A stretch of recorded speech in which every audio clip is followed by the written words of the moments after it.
aqui a gente tem um público muito voltado para as relações internacionais. Quais são, enfim, faz uma síntese para nós, né, na medida do possível, quais são as conexões internacionais da Lava Jato, né, os interesses internacionais da Lava Jato articulado com os operadores nacionais, por gentileza. Cara, são bastante evidentes e são muitos, né? Afora a questão das reportagens aí, já completou 4 anos, né, das primeiras reportagens da Vaza Jato, que mostraram ligações dos agentes do FBI com a Lava Jato, né? Isso aí foi publicado em uma série de reportagens em parceria com a agência pública, né? As reportagens estão publicadas lá na agência pública, inclusive, também no Intercept, né? Mas a agência pública explorou bastante isso na sua parceria, cavocando lá os arquivos da Vaza Jato, e também acho importante deixar claro para as pessoas aqui que não foi só a partir dos diálogos que isso foi constatado, né?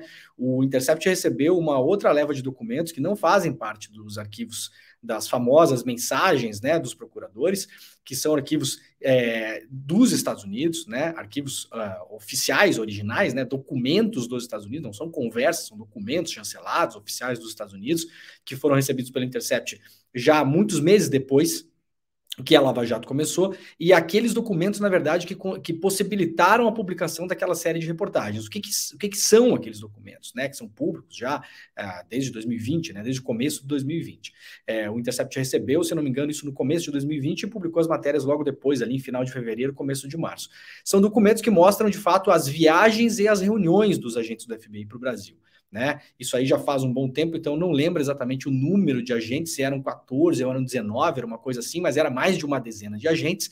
Então ali tem o nome de todos eles que operavam no Brasil, as viagens que eles faziam para o Brasil, ali comprovadas de novo por documentos oficiais, não são os diálogos que falam sobre isso apenas, esses são documentos oficiais produzidos pelo establishment dos Estados Unidos, né? E também as reuniões que eles tinham com os procuradores aqui. Qual era a grande questão disso, né? Tem uma questão de fundo em relação a isso. A Lava Jato tem outras relações também, né? Principalmente com procuradores da Suíça. Isso possivelmente, deixando um spoiler aqui, não posso me estender, mas possivelmente veremos coisas sobre isso ainda, tá? Nos próximos tempos aí. As relações dos procuradores da Lava Jato com os procuradores suíços, tá? Agora, com os Estados Unidos, a grande questão é o seguinte: os Estados Unidos, nos últimos anos, como bem falou o Bruno aí, houve um treinamento do Moro e dos procuradores lá, né? Isso não é segredo para ninguém, isso é público, inclusive. Né? Eles foram treinados nesse esquema anticorrupção, o grande treinamento deles, né? Parte dos conhecimentos que eles detêm para fazer isso foram adquiridos nos Estados Unidos, com treinamentos oficiais, com viagens, aquela coisa toda. E os Estados Unidos, nos últimos anos, para a gente abrir um pouco a nossa perspectiva, o que ele tem feito, né? Ele vem substituindo gradativamente, né? Não de modo abrupto, mas onde pode, onde consegue, somando e ou substituindo a guerra às drogas pela guerra à corrupção, combate à corrupção, né? Isso virou uma arma de geopolítica americana. Isso é muito importante que a gente tenha isso na nossa cabeça, né? Então, o que os Estados Unidos fizeram com a famigerada guerra às drogas a partir dos anos 60? Eles exportaram agentes da DEA, da DEA, né, para vários países do mundo. Inclusive, no Brasil, nós temos um escritório da DEA no Rio de Janeiro, um escritório oficial da DEA, né, com agentes lá. O que é que fazem os agentes da DEA? Eles não estão ali investigando para fazer apenas, né, as apreensões de drogas, de tráfico de drogas. Eles são, de fato, investigadores que investigam em territórios extranacionais, para fora dos Estados Unidos. Então, o que eles estão fazendo no Brasil, na Colômbia, onde os Estados Unidos têm base, né, e em vários outros países do mundo? Eles estão coletando informações. Sobre o quê? Sobre tudo que eles conseguirem. É óbvio, eles não se restringem, não, peraí, esse caso aqui não tem a ver com tráfico de droga, então não iremos coletar informações, né? Quando eles começam a coletar informações sobre tráfico de drogas, eles começam a coletar informações bancárias e começam a coletar informações de dados e comunicações. E isso aí é intrinsecamente ligado a várias outras coisas, porque o tráfico de drogas, ele permeia vários crimes correlatos, por exemplo, lavagem de dinheiro, transferência de fundos, né, entre vários países do mundo. Então, a DEA coleta isso ao longo dos anos. Como nos últimos tempos a guerra às drogas vem sendo combatido pelos Estados nacionais também, e a gente tem várias experiências aí, né, de descriminalização, de maconha, de outras drogas, de outra forma de ver como um problema de saúde pública, não como problema de polícia, os Estados Unidos vêm substituindo isso, ou somando, no caso do Brasil, pelo combate à corrupção. E aí, o que é que eles fazem? O que é que fizeram aqui no Brasil os agentes do FBI, para a gente ter esse raciocínio fechado? Eles vêm para cá, como vão para outras partes do mundo. Esse caso parecido no Brasil aconteceu na França também. Então não é só com países como o Brasil que os Estados Unidos fazem isso. Eles vêm para cá, eles têm por direito nos Estados Unidos, coletar informações ao redor do mundo, mesmo que de modo informal / ilegal. Eles podem levar essas informações para os Estados Unidos e usá-las em processos nos Estados Unidos, sem cooperação internacional. Então, um agente do FBI vem para cá, se reúne com a Lava Jato, eu estou dando um exemplo, né? Foram vários. Coleta informações em reuniões informais, por que não dizer clandestinas, porque não sabíamos. Essas reuniões não estavam incluídas nos canais oficiais que deveriam, na época, passar pelo Ministério da Justiça, não passavam, eram reuniões de fato clandestinas. Esses agentes recolhem informações e documentos.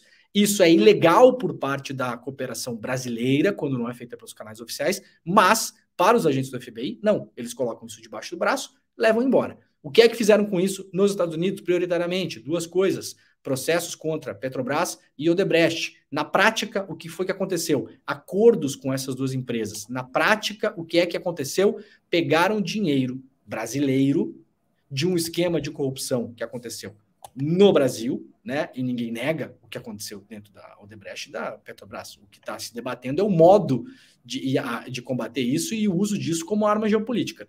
Dinheiro brasileiro que envolveu empresas brasileiras, políticos brasileiros, de um caso que aconteceu no Brasil e levam esse dinheiro para os Estados Unidos. A Petrobras pagou lá num acordo $1 bilhão de multa.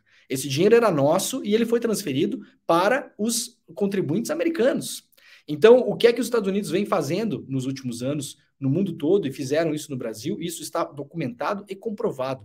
Eles transformaram essa parte do sistema de justiça deles, que inclui a SEC, que inclui o DOJ, que inclui o FBI, que inclui a CIA, que inclui todos os órgãos que eles conseguem colocar nesse negócio, em uma grande empresa de importação de divisas. Esse é o combate à corrupção que os Estados Unidos conseguem fazer no mundo hoje. Eles mandam os seus agentes para países do mundo, fizeram isso, repito, na França, com empresas francesas também, e em outros lugares do mundo, investigam, mesmo que de modo ilegal, para a legislação local, levam essa documentação, essas informações embora, processam as empresas nacionais nos Estados Unidos, mesmo que o caso de corrupção não tenha acontecido lá, como foi o caso de Petrobras e Odebrecht, porque qualquer brecha eles usam para dizer que o dinheiro passou pelos Estados Unidos.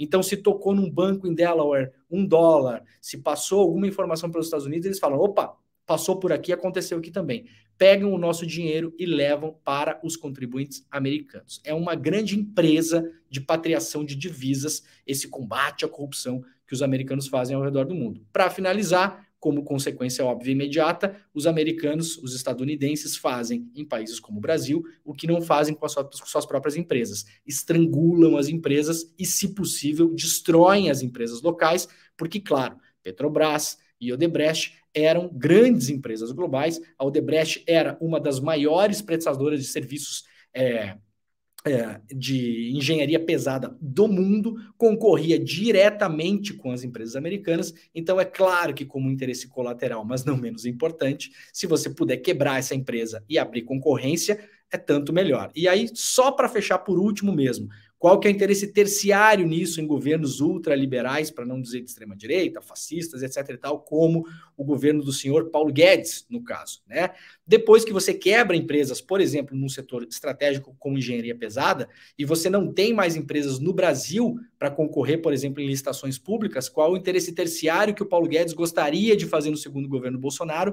Abrir o mercado brasileiro de licitações públicas para empresas estrangeiras. Isso estava no plano, isso estava no projeto e possivelmente aconteceria.